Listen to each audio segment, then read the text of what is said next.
And for those that might appreciate it, a couple of words about the stocks I'm looking at.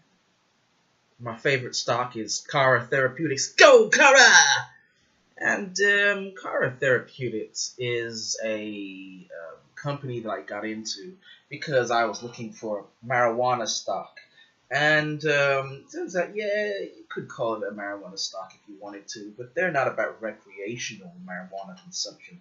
They are actually creating a painkiller out of a cannabinoid that, let's not get into the deepness of it. It's called CR845, and it is a cannabinoid-based painkiller for post-surgery. So instead of giving you morphine and getting you addicted, and as you know, doctors are really just rich drug dealers if they so feel like it. And you go in for a broken leg and you leave with a lifetime morphine habit or opioid habit. And there's an epidemic happening, and because it's happening to white people, it's a bigger deal than anything else that's happened.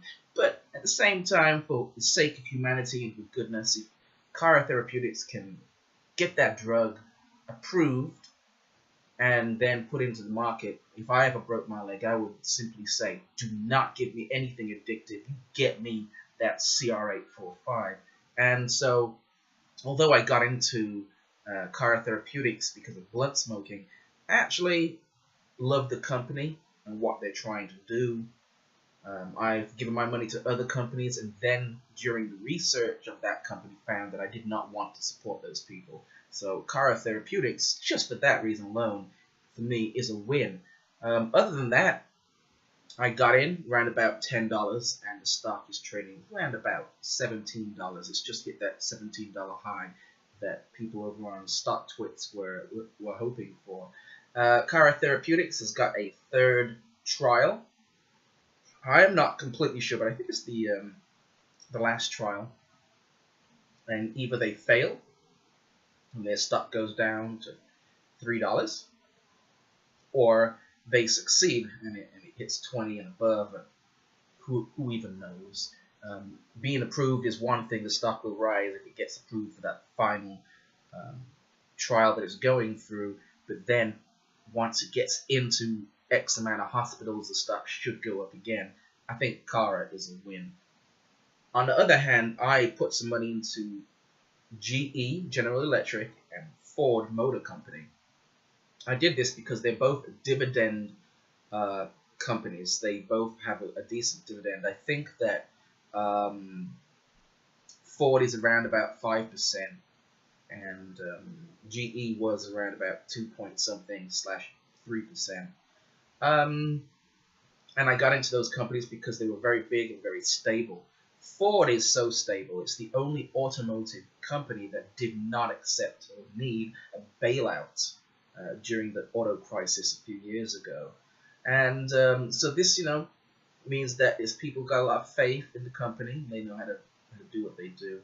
However, stocks Ford are going down right now.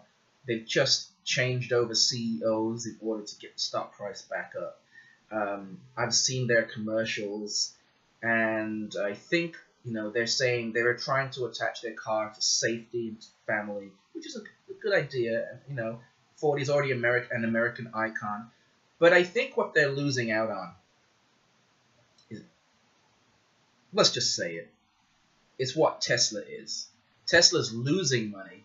However, Tesla's stock is going up and up. The numbers say that it shouldn't. They're not making money. What people are refusing to take into consideration is that Tesla is an icon of the American future.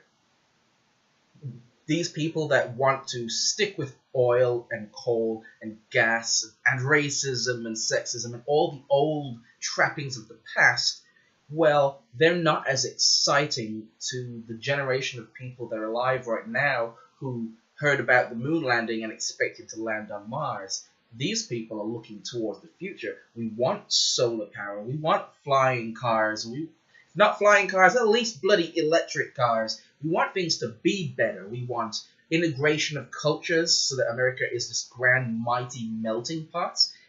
We want the future. And so Tesla excites us. And the numbers say that it's not profitable, and we say we don't give a damn. Ford will never lead the way in electric cars because they are stuck in the oil and coal world. They're stuck in the past, and they're talking about fuel efficiency. I give a fat baby's balls about that at this point in time. Give us the electric car, move into the future. I know that coal and gas companies are mighty and powerful, but that gives them no right to hold us back, to keep us in the past. So yeah, Ford is gonna keep on going down because yeah, it's a stable stock, an American icon. Yes, you know, they can restructure and lay off thousands of people in order to raise their stock price, but they are not exciting, and they do not seem like the kind of people to lead the way into any sort of future. They are not going to give you the next flying car, the next auto-driving car. Any aspect of automated futures is absent from Ford. And that's why Tesla stock is so high. They excite the people. They excite me. Had I the money, I would buy into Tesla, even though I know the numbers say that the company is currently not profitable. They are the future. We want the future. That's exciting. Ford, pull your pants up. Get rid of the old white-haired CEOs and get somebody new and exciting who feels like they should be living in the future and thus will, like Apple did with the iPad and the touchscreen phones, bring us into the future. That's what we want. Anyway, so I've spoken about Kara and I've spoken about Tesla and Ford in a manner of speaking, mostly Ford because I have a position at Ford. But I have a number of other stocks, but they're small positions. The only other interesting one is Snap. I bought Snap because I saw the Wolf of Wall Street. They talked about IPOs, and as I got into stock trading, Snapchat was the first IPO to present itself. And I said, it doesn't matter whether this is going to be a good or bad investment, I'm going to get at least one single stock and take a look at what happens and how it feels to join in the madness of an IPO. But again, we see the fight between new and old, where the numbers and the metrics say nay, and the excitement of the people, the hopes of the people, and quite frankly, the right-brained aspects of humanity are all about some Snap. The people who've been stock trading for a long time, they're older, and they don't have Snapchat on their phone, and they don't use it, and they don't understand who be using it and for what and why. Now, the younger folks that are just getting in on Robinhood, that the old folks contemptuously call millennials, are finally getting into stock trading because Robinhood removes the barriers that simply didn't make sense in the past.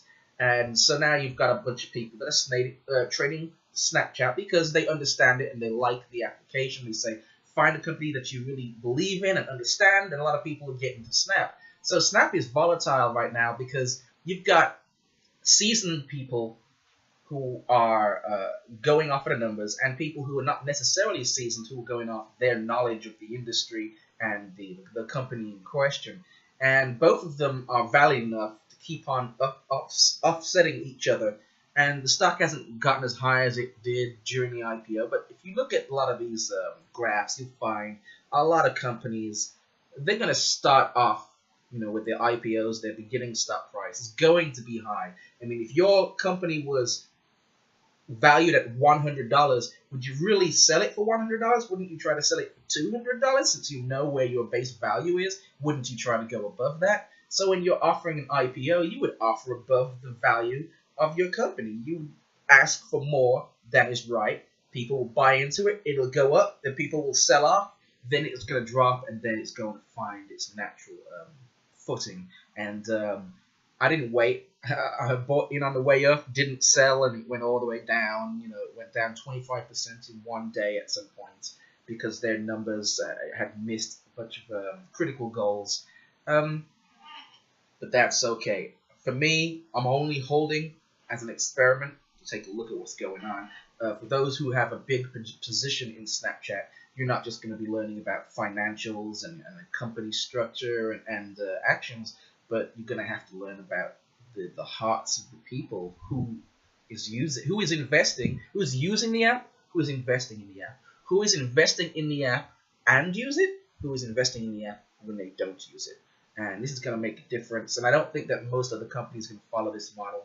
Snap is Snap is special in this respect, and I hope, honestly, that the millennials go ahead and invest in the company that they believe in, and as much as they can, make a difference in the success or failure of this company.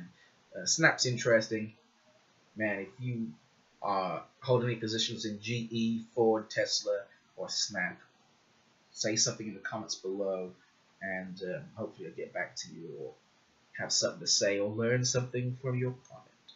Anyway, I just wanted to do that right quick. Thank you, and have a nice day.